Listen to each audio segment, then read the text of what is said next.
the U.S. Treasury like a mattress. It's the national mattress. We'll stick our money under the mattress until this blows over, and then we'll pull it back out and use it again. So it's keeping the yields down. Well, that 0% interest won't last. As soon as the economy starts to pick back up, that'll go back to 5, 6, 7%, whatever the normal rate is. Does that sound familiar to you, like anything, does that sound like a subprime mortgage, 0% teaser rate with a balloon a few years out? Well, Congress just got sucked into the same thing a lot of homebuyers got into, and that is it's free money for them right now. But guess what? You're not going to be able to sell this $2 trillion in debt in 30-year treasuries. Who's going to buy a 30-year treasury at 3.5%? Because you know inflation's going to be higher than that in the next 30 years. So they're going to have to sell all of this in 2 to 5 year bonds, which is fine.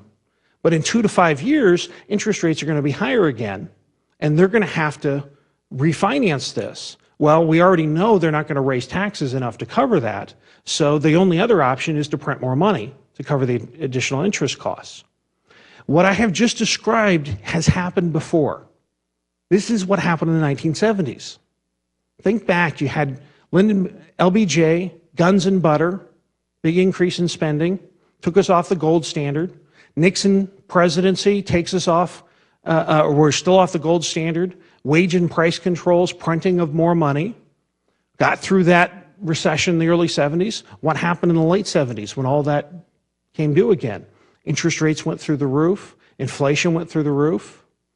They have chosen, basically, the decision to get through this was to inflate our way out of it. And that's the reason why we're, from a long-term economic perspective, we're going to slow recovery in the next couple of years, but the 5 to 10-year outlook is for much, much higher interest rates.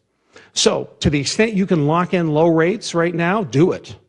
Because we'll never see, probably in our lifetime, interest rates this low again. So now that I've given you all this depressing news, a lot of people tell me, you're an elected official, you should give people better news, but it's your money. I'm going to tell you the truth about where we see and where things are going. This is also very serious in what does it do from a foreign policy standpoint. And what does it do? It's the old golden rule is always at play. Whoever has the gold makes the rules. The United States is dependent upon people buying our treasuries in order to continue doing what they're doing.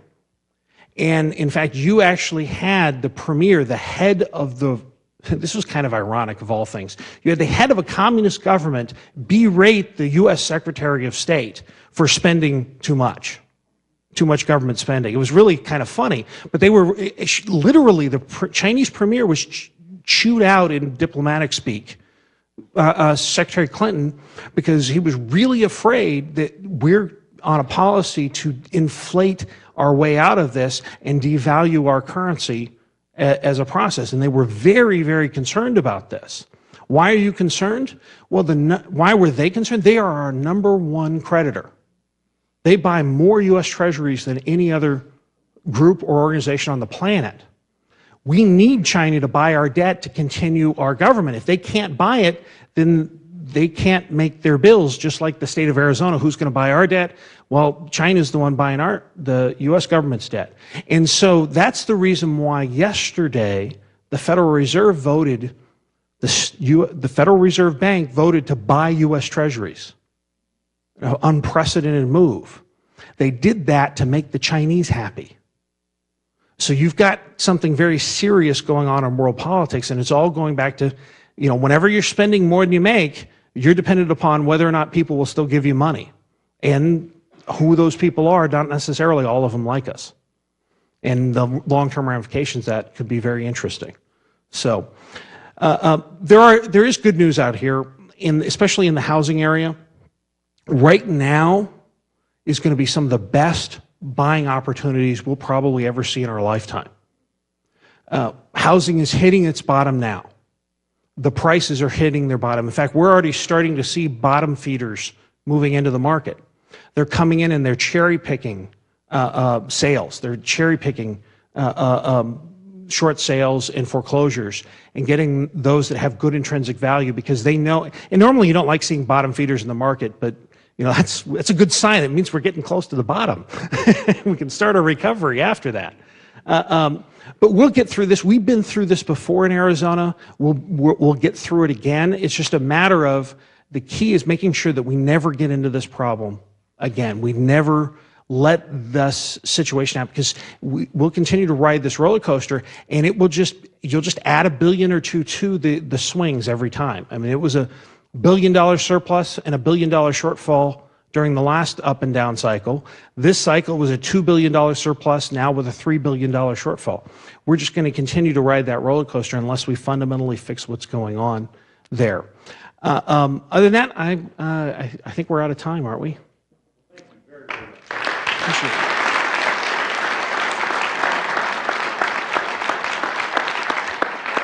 If you have any questions I didn't get to, send me an email. aztreasury.gov is our website.